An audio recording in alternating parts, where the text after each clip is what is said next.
할렐루야. 청년부 예배에 나오신 여러분들을 주님의 이름으로 환영합니다. 이 시간 우리 사도신경을 고백함으로 오늘 예배를 시작하도록 하겠습니다. 사도신경 고백하겠습니다. 나는 전능하신 아버지 하나님 천지의 창조주를 믿습니다. 나는 그의 유일하신 아들 우리 주 예수 그리스도를 믿습니다. 그는 성령으로 잉태되어 동정녀 마리아에게서 나시고 본디오 빌라도에게 고난을 받아 십자가에 못 박혀 죽으시고 장사된 지 사흘 만에 죽은 자 가운데서 다시 살아나셨으며 하늘에 오르시어 전능하신 아버지 하나님 우편에 앉아 계시다가 거기로부터 살아있는 자와 죽은 자를 심판하러 오십니다. 나는 성령을 믿으며 거룩한 공교회와 성도의 교제와 죄를 용서받는 것과 몸의 부활과 영생을 믿습니다. 아멘. 제가 대표로 기도하겠습니다.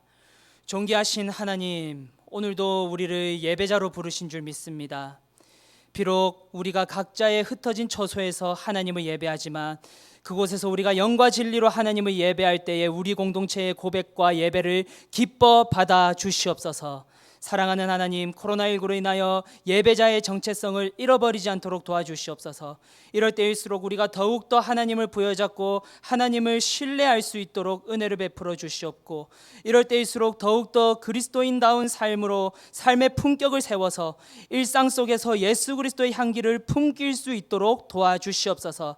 이제 예배를 드립니다. 이 시간 오직 하나님께만 집중하는 시간이 될 수 있도록 도와주시옵소서. 감사합니다. 살아계신 예수 그리스도 이름으로 기도하옵나이다. 아멘. 우리 하나님 말씀 보겠습니다. 하나님께서 오늘 우리에게 주시는 말씀은 창세기 4장 1절에서 15절 말씀입니다. 창세기 4장 1절에서 15절 말씀입니다. 우리 함께 다 읽도록 하겠습니다. 우리 떨어져 있지만 각자의 처소에서 큰 목소리로 읽도록 하겠습니다. 제가 저하고 함께 읽겠습니다. 시작. 아담이 그의 아내 하와와 동침하매 하와가 임신하여 가인을 낳고 이르되 내가 여호와로 말미암아 득남하였다 하니라. 그가 또 가인의 아우 아벨을 낳았는데 아벨은 양치는 자였고 가인은 농사하는 자였더라. 세월이 지난 후에 가인은 땅의 소산으로 제물을 삼아 여호와께 드렸고 아벨은 자기도 양의 첫 새끼와 그 기름으로 드렸더니 여호와께서 아벨과 그의 제물은 받으셨으나 가인과 그의 제물은 받지 아니하신지라. 가인이 몹시 분하여 안색이 변하니 여호와께서 가인에게 이르시되 내가 분하여 함은 어찌 됨이며 안색이 변함은 어찌 됨이냐. 내가 선을 행하면 어찌 낯을 들지 못하겠느냐. 선을 행하지 아니하면 죄가 문에 엎드려 있느니라. 죄가 너를 원하나 너는 죄를 다스릴지니라. 가인이 그의 아우 아벨에게 말하고 그들이 들에 있을 때에 가인이 그의 아우 아벨을 쳐 죽이느니라. 여호와께서 가인에게 이르시되 내 아우 아벨이 어디 있느냐. 그가 이르되 내가 알지 못하나이다.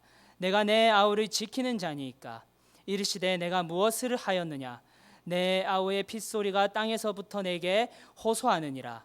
땅이 그 입을 벌려 내 손에서부터 내 아우의 피를 받았은즉 내가 땅에서 저주를 받으리니 내가 밭을 갈아도 땅이 다시는 그 효력을 내게 주지 아니할 것이요 너는 땅에서 피하여 유리하는 자가 되리라. 가인이 여호와께 아뢰되 내 죄벌이 지기가 너무 무거우니이다. 주께서 오늘 이 지면에서 나를 쫓아내시온즉 내가 주의 낯을 배웁지 못하리니 내가 땅에서 피하여 유리하는 자가 될지라. 물은 나를 만나는 자마다 나를 죽이겠나이다. 여호와께서 그에게 이르시되 그렇지 아니하다. 가인을 죽이는 자는 벌을 7배나 받으리라 하시고 가인에게 표를 주사 그를 만나는 모든 사람에게 죽임을 면하게 하시니라. 아멘. 할렐루야. 청년부 예배에 나오신 여러분들을 주님의 이름으로 환영합니다. 사회적 거리두기 단계가 격상됨에 따라 청년부는 이번 주부터 온라인 예배로 하나님께 드리게 되었습니다. 우리가 비록 몸은 떨어져 있지만 이 시간 한마음 한뜻으로 하나님을 예배한다면 하나님께서는 우리 예배를 통해 영광을 받으시고 우리 모두에게는 오늘 치유와 회복의 은혜를 더해 주실 줄 믿습니다. 또한 하루속히 현장 예배가 회복될 수 있도록 여러분들께서 계속해서 중보기도해 주시기 바랍니다. 지난번에도 말씀드렸듯이 온라인 예배는 여러분 궁여지책입니다. 우리는 모이는 예배를 언제까지나 지향해야 하며 성도의 교제가 회복될 수 있도록 우리는 날마다 모이기에 힘써야 합니다. 함께 모여서 예배할 날을 소망하면서 우리 더욱더 강해져서 만났으면 좋겠습니다. 여러분들은 인간이 무엇이라고 정의하십니까? 역사를 살펴보면 시대와 상황에 따라 인간에 대한 정의는 굉장히 다양했습니다. 17세기 이성을 중시하던 인류는 인간을 지혜로운 인간이라고 했죠. 바로 우리가 잘 아는 단어죠. 호모 사피엔스라고 정의했습니다. 18세기, 19세기 때에는 산업혁명으로 수많은 발명품들이 개발되면서 인류는 이 자신들을 두고 도구적인 인간, 도구를 다루는 인간, 호모 파베르라고 정의하였습니다. 20세기 중후반에 이르러서 인간들은 자신들을 문화적 존재로 이해하며 유희하는 인간이라고 하죠. 바로 호모 루덴스라고 정의를 하였습니다. 이처럼 인간에 대한 정의는 시대와 상황에 따라 다르게 해석되고 적용될 수 있습니다. 그런데 저명한 미국의 기독교 철학자 J.K. 스미스는 조금 더 본질적으로 인간을 정의합니다. 그는 이렇게 말하죠. 당신이 사랑하는 것이 곧 바로 당신이다. 사실 앞선 여러 인간들에 대한 정의들은 시대와 문화에 따라 달리 해석될 수 있지만 이 J.K. 스미스의 정의는 시대와 문화를 초월한 인간에 대한 조금 더 이 본질적인 정의가 아닌가 생각합니다. 그렇습니다. 인간은 자신이 사랑하는 그 무언가가 되어가기 마련입니다. 여러분, 돈을 사랑하는 사람은 돈에 맞추어 자신의 인생을 꾸려나가지 않겠습니까? 특정한 일과 특정한 직업을 꿈꾸는 사람은 거기에 맞춰서 자신의 인생을 만들어갑니다. 이처럼 인간은 자신이 사랑하는 그 무언가가 점점 더 되어갑니다. 여러분, 그렇다면 그리스도인은 무엇을 사랑하며 무엇을 지향하면서 살아야겠습니까? 여러분, 답은 분명하죠. 바로 하나님입니다. 인간이 궁극적으로 사랑하며 지향해야 할 대상은 바로 하나님이십니다. 사실 인간의 본질적인 문제가 바로 하나님을 추구하지 않음으로 말미암아 시작됩니다. 그래서 그리스도인은 나 자신에게 날마다 물어보며 나 자신을 개혁하면서 나아가야죠. 나는 무엇을 추구하며 사는가? 여러분, 이것이 바로 우리 신앙의 첫 단추이자 우리 인생의 첫 출발점입니다. 오늘 본문은 바로 본질적인 이 이야기를 다루고 있습니다. 여러분, 창세기 4장은 너무나도 중요한 것이 무엇이냐면 에덴 동산을 떠난 인류의 첫 이야기입니다. 다시 말해 창세기 4장은 현실과 동떨어진 에덴 동산의 이야기가 아닌 현실적인 인류, 즉 우리의 이야기의 서막이란 뜻입니다. 그래서 많은 주석가들은 창세기 4장을 인류의 서막, 프롤로그라고 소개합니다. 영국에서도 여러분 서막은 어떠한 역할을 합니까? 앞으로 펼쳐질 핵심 이야기를 열어주는 역할을 합니다. 즉 우리는 창세기 4장을 통해 장차 인류에서 펼쳐질 가장 핵심적인 이야기를 미리 엿볼 수 있습니다. 여러분, 그렇다면 이 성경이라는 대단원의 첫 서막은 무엇을 다루고 있습니까? 여러분, 바로 예배입니다. 그렇다면 하나님은 에덴을 떠나 처음으로 현실을 살아가는 인류에게 예배에 대한 어떠한 점을 상기시켜 주고자 오늘 본문을 기록하게 하셨습니까? 자, 이제부터 본격적으로 이야기를 한번 살펴보도록 하겠습니다. 아담과 하와는 가인을 낳고 너무나도 기뻤습니다. 그래서 이렇게 외치죠. 내가 여호와로 말미암아 등남하였다. 가인의 이름 뜻은 얻었다라는 뜻입니다. 그런데 히브리어 본문 1절을 살펴보면 이 번역이 참으로 흥미롭습니다. 내가 여호와로 말미암아 등남하였다라는 번역은 원문을 그대로 직역하면은 내가 한 사람, 즉 여호와를 얻었다라고 번역이 됩니다. 여러분, 그렇다면 가인을 얻은 일이 왜 여호와를 얻는 일이 될까요? 그 이유는 창세기 3장 15절 원시복음 때문입니다. 제가 원시복음을 한번 읽어드릴게요. 내가 너로 여자와 원수가 되게 하고 내 후손도 여자의 후손과 원수가 되게 하리니 여자의 후손은 내 머리를 상하게 할 것이요 너는 그의 발꿈치를 상하게 할 것이니라 하시고. 하나님은 에덴에서 아담과 하와를 쫓아내실 때 분명 여자의 후손을 통해 이 뱀의 머리를 상하게 하시겠다고 말씀하셨습니다. 그래서 이들은 가인이 바로 뱀의 머리를 상하게 할 그 여자의 후손, 인류를 구원할 메시아라고 생각했습니다. 그러나 이들의 기대는 그렇게 되지 않았습니다. 정반대로 그가 자라는 모습, 가인이 자라는 모습을 보면 볼수록, 또한 그의 중심과 인격을 보면 볼수록 그는 여자의 후손과는 정말로 거리가 멀었습니다. 그래서 아담과 하와는 가인을 키우면서 얼마나 실망하고 낙담했던지 둘째 아벨을 낳는데 그 동생의 이름이 바로 아벨이지 않습니까? 그 뜻이 무엇이냐면 바로 공허와 헛됨입니다. 인생의 공허와 헛됨을 가인을 키우면서 느낀 거죠. 우리가 잘 알듯이 가인은 농사꾼이었고 아벨은 목동이었습니다. 3절을 보면 세월이 지난 후에라는 표현이 나오는데 이는 농사의 한철이 끝나고 열매가 맺힐 시기를 뜻합니다. 이제 열매가 무르익었습니다. 그리고 각자의 소산물을 하나님께 드릴 때가 된 것이죠.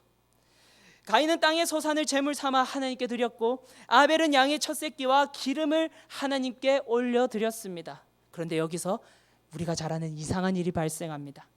웬일인지 하나님은 가인의 제물을 받지 않으십니다. 아벨의 제물만 받으십니다.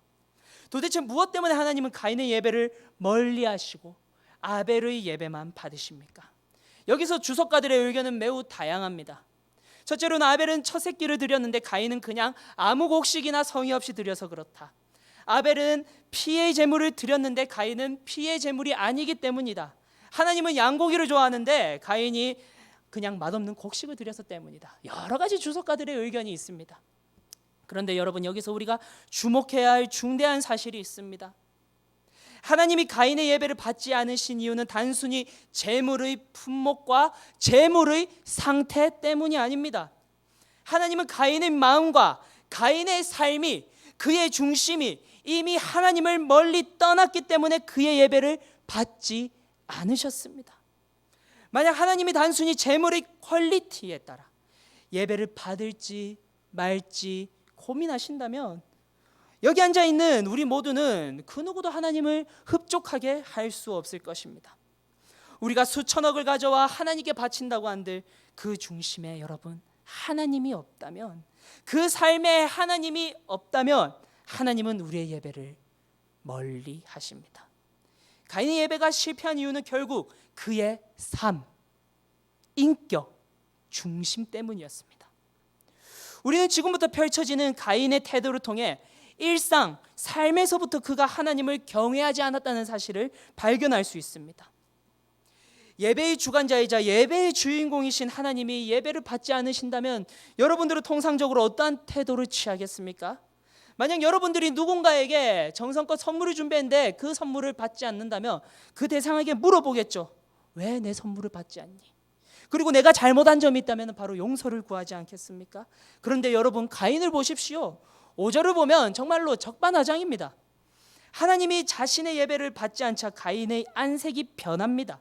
얼굴의 안색이 변하다, 이를 히브리어로 직역하면 얼굴을 떨어뜨린다라는 뜻입니다. 여러분, 이것은 지금 실망했다는 표현이 아니라 분노했다는 뜻입니다. 그런데 재밌는 일이 벌어지죠. 6절과 7절을 보면 오히려 하나님이 분노한 가인을 지금 달래고 계십니다. 우리 함께 한번 읽어보겠습니다. 시작. 여호와께서 가인에게 이르시되 내가 분하여 함은 어찌 됨이며 안색이 변함은 어찌 됨이냐. 내가 선을 행하며 어찌 낯을 들지 못하겠느냐. 선을 행하지 아니하며 죄가 문에 엎드려 있느니라. 죄가 너를 원하나 너는 죄를 다스릴지니라. 아멘. 하나님은 지금 분노를 이기지 못하는 가인을 달래고 계십니다. 죄가 문에 엎드린다라는 표현은 죄가 너를 지금 삼키기 직전이다라는 뜻입니다. 하나님은 가인에게 죄가 너를 지배하지 못하도록 자중해라고 지금 오히려 분노하고 있는 가인을 달래고 계십니다. 그러나 죄가 가인을 장악해버립니다. 죄가 이제부터 가인의 삶을 주도해버립니다. 본문 8절을 보실까요? 8절을 보면 가인이 그의 아우 아벨에게 말하고라는 이 문장 뒤에는 여러분 재밌는 것은 사마리아 오경과 70인역은 이러한 문장이 여기에 포함되어 있습니다. 가인이 아우 아벨에게 말하기를 우리가 들러 나가자, 이런 표현이 지금 추가되어 있습니다. 이것이 무엇을 의미할까요? 가인은 아벨을 우발적으로 살인한 것이 아니라는 뜻입니다. 가인은 계획적으로 아벨을 유인하여서 살해하였습니다. 여러분, 살인 사건이 일어나면 그 사건이 우발적인지 계획적인지에 따라서 형이 다르게 매겨지는 거 여러분들도 잘 아시지 않습니까? 그러니까 가인은 지금 우발범입니까? 아니면 계획범입니까? 당연히 계획범이죠. 가인은 미리 범행을 계획하고 아벨을 들러 유인하여서 살인하였습니다. 이 모든 일련의 과정들을 한번 보십시오. 지금 하나님을 대하고 이웃을 대하는 가인의 태도를 볼 때 왜 하나님이 가인의 예배를 멀리 하셨는지, 받지 않으셨는지 충분히 입증됩니다. 이게 어떻게 하나님을 경외하는 예배자의 삶이겠습니까? 하나님을 예배하는 예배자로 이 자리에 앉아 계신 오늘 우리 모두에게, 온라인으로 지금 이 예배를 드리는 여러분들에게 오늘 한번 묻겠습니다. 우리는 한 주간 얼마나 하나님을 예배하는 예배자답게 살았습니까? 하나님을 사랑하고 이웃을 사랑해야 하건만 한 주간 얼마나 하나님을 업신여기며 살았는지, 이와 더불어서 사랑해야 할 이웃들을 얼마나 마음과 생각과 그리고 입술로 정죄하며 미워하며 시기하며 살았는지 여러분들의 그 한 주간의 삶을 돌아보시기 바랍니다. 여러분, 하나님은 예배하는 예배자의 중심을 보십니다. 오늘 우리가 온라인으로 각자 흩어진 장소에서 예배할 때도 변함없이 하나님이 보시는 가장 중요한 한 가지는 바로 우리의 중심 아니겠습니까? 우리의 중심은 그런데 여러분, 무엇으로 입증될까요? 지금 드리는 예배의 모습과 태도도 맞습니다. 그러나 여기서 플러스, 바로 일상 속에서, 삶 속에서 우리가 얼마나 하나님을 경외하며 예배자답게 그리스도의 향기를 풍기며 사는지 하나님은 이것 또한 매우 유심히 보신다는 사실을 기억하시기 바랍니다. 하나님은 피로 물든 들판을 보면서 가인에게 이제 물으십니다. 가인아, 내 아우 아벨이 어디에 있느냐? 하나님이 과연 모르고 물으셨을까요? 아니죠, 다 아십니다. 그런데 물어보시는 이유는 혹시라도 회개하면 안아주시고 용서해 주시기 위함입니다. 회개할 기회를 주시기 위해 물어보시는 거죠. 에덴 동산에서 그의 부모 아담과 하와에게도 선악과를 따먹은 뒤 똑같이 이렇게 질문으로 접근하시는 하나님이 아니시겠습니까? 여러분, 회개에는 골든타임이 있습니다. 가인처럼 여러분들도 회개의 골든타임을 놓치면 안 됩니다. 회개의 골든타임을 놓치면 여러분, 죄가 여러분들을 삼켜버립니다. 그리고 죄가 여러분들의 삶을 주도해 나갑니다. 반대로 우리가 예수 그리스도의 이름을 꼭 붙잡고 진심으로 회개할 때에 하나님은 우리에게 다시 일어날 수 있는 힘을 주시는 거죠. 하나님이 물어보시고 부르실 때 여러분, 회개로 먼저 대답하시기 바랍니다. 그러나 슬프게도 가인에게는 이러한 회개의 심령이 없었습니다.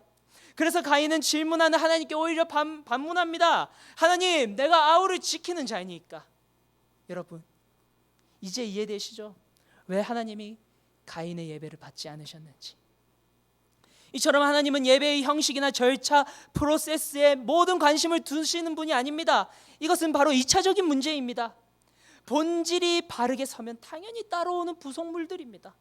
하나님은 예배자의 중심을 보십니다.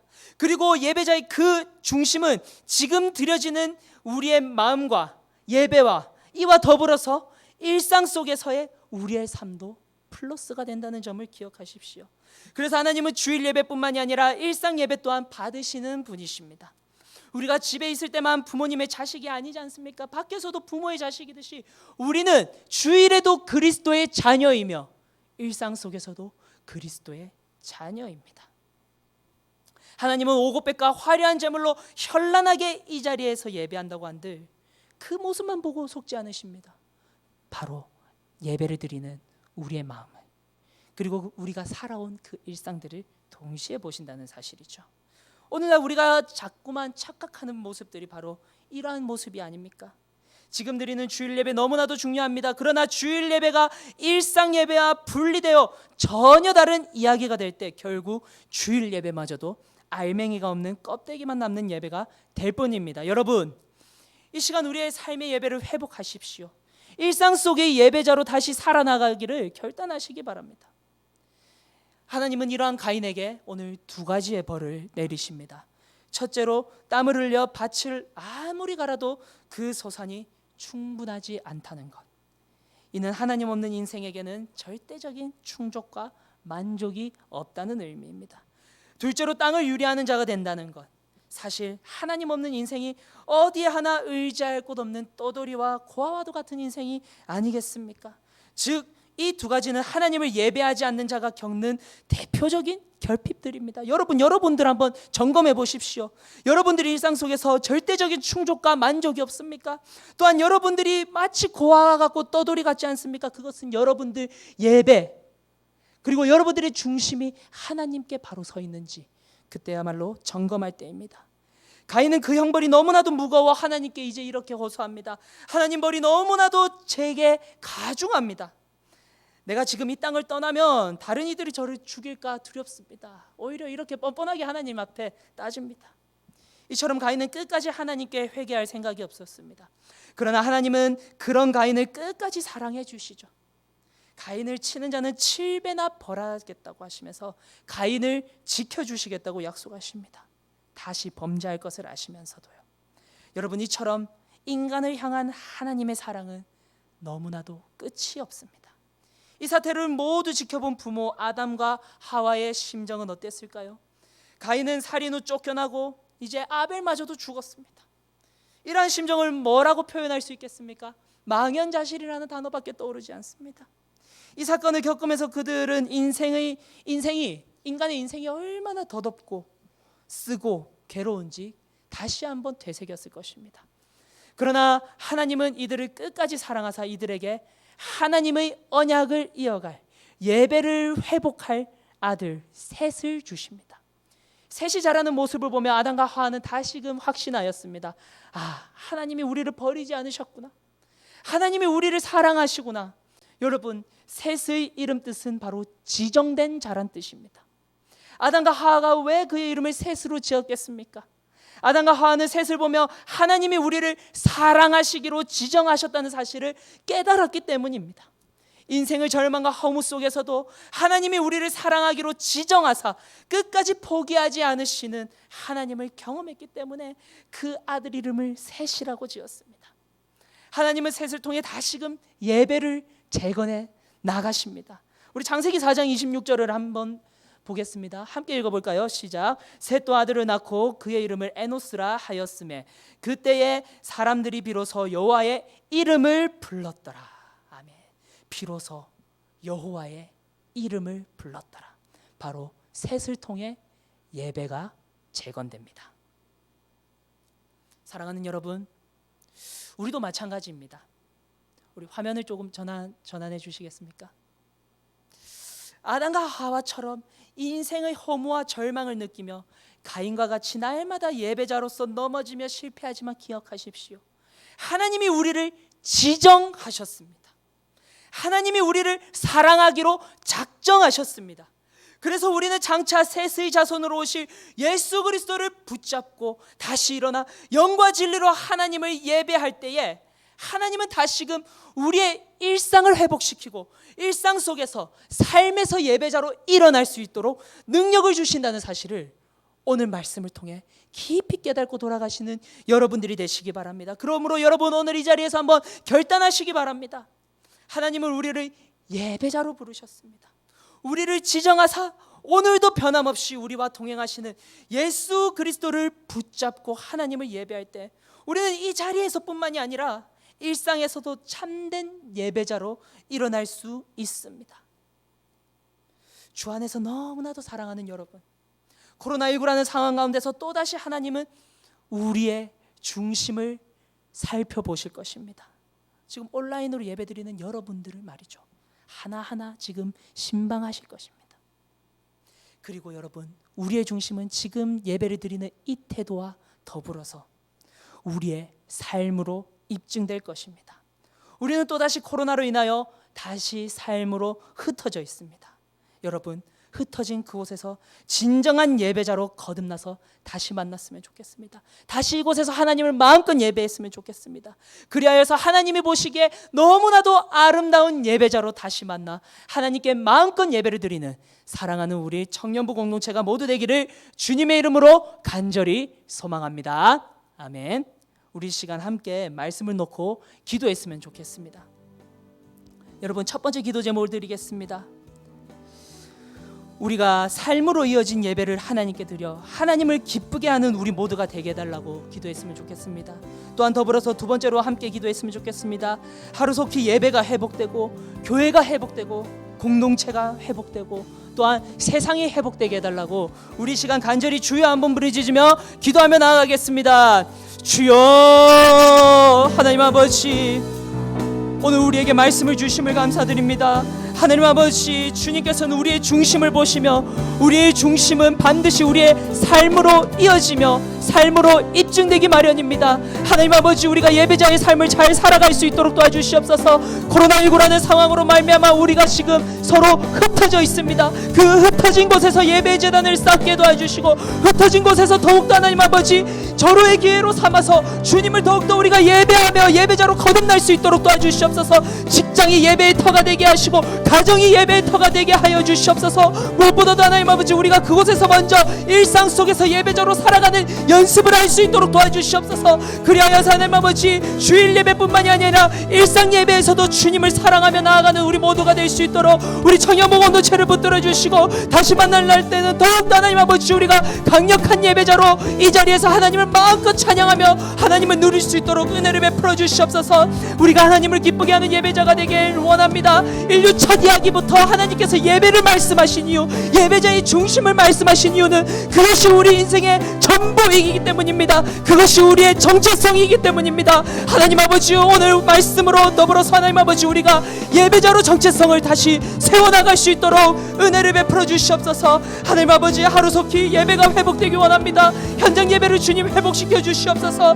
하나님 아버지, 아파하는 세계를 고쳐주시고 이 대한민국 땅을 주님께서 고쳐주시옵소서. 그리하여서 하나님 아버지 우리가 흩어진 그곳에서 예배자로서 하나님 나라를 위해, 세계를 위해, 교회를 위해서 기도할 때 주님 하나님 아버지 우리가 더욱더 이 나라를 사랑하게 하시고 교회를 사랑하게 하시고 하나님 아버지 더욱더 주님 이 공동체를 사랑하게 하셔서 하나님 아버지 빨리 하루속히 회복되어서 우리가 함께 이 예배를 누릴 수 있도록 은혜를 베풀어 주시옵소서.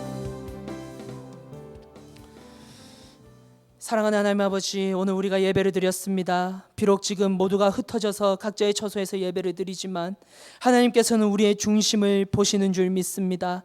하나님 아버지, 우리가 껍데기만 남아있는 예배가 아니라 중심이 가득 차고 하나님을 향한 마음이 가득 차서 주님만을 높이며 주님만을 사랑하는 그런 예배를 드릴 수 있도록 도와주시고, 그런 예배를 드릴 때 하나님께서 받아주시고 하나님께서 주시는 은혜로 말미암아 일상 속에서도 예배자로 살아갈 수 있는 우리 사랑하는 모든 청년부 공동체가 될 수 있도록 은혜를 베풀어 주시옵소서. 또한 하나님 아버지, 하루속히 한국교회가 회복되며 하나님 아버지 현장 예배가 회복되길 소망합니다. 아버지, 우리가 계속해서 중보하며 이 나라를 위해서 기도하며 이 교회를 위해서 기도하겠습니다. 우리의 모든 기도를 받아 주시옵소서. 감사합니다. 살아계신 예수 그리스도 이름으로 기도하옵나이다. 아멘. 우리 주기도문으로 오늘의 예배를 마치겠습니다. 함께 고백합니다. 시작. 하늘에 계신 우리 아버지여, 이름이 거룩히 여김을 받으시오며 나라가 임하시오며 뜻이 하늘에서 이루어진 것 같이 땅에서도 이루어지이다. 오늘 우리에게 일용할 양식을 주시옵고 우리가 우리에게 죄 지은 자를 사하여 준 것 같이 우리 죄를 사하여 주시옵고 우리를 시험에 들게 하지 마시옵고 다만 악에서 구하시옵소서. 나라와 권세와 영광이 아버지께 영원히 있사옵나이다. 아멘.